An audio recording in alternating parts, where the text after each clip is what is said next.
It's no secret that the newspaper business has been through some challenging times.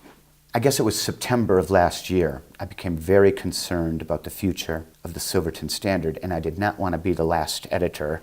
Silverton is an amazing little community.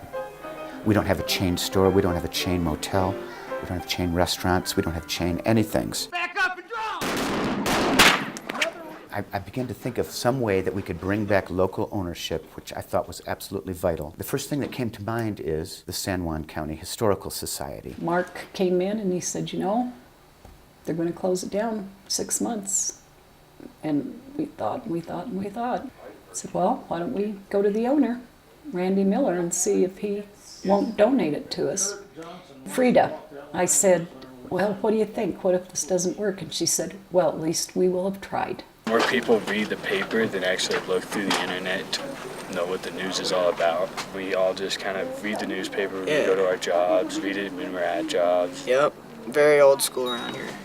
All week long you hear the rumors and they circulate around town, but then you get the paper to verify, was it a rumor? We'd hate to see the newspaper cease to be published because it's been part of this community for over 100 years. I want this to be a living, breathing organism that ticks people off now and then, and other times they can applaud it.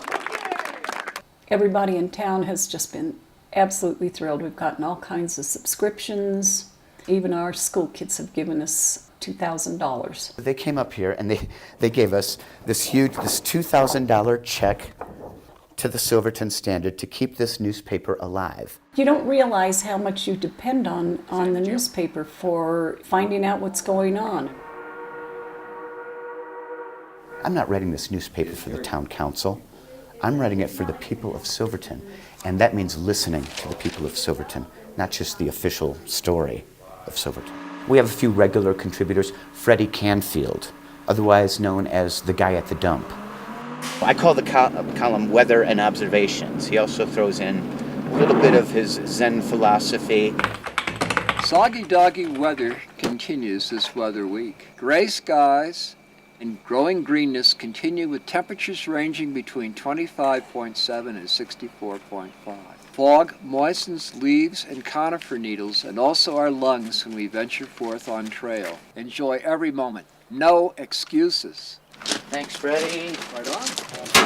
It's going to be a struggle to keep this newspaper alive, and I am in it for the long haul. We have got to save this little newspaper.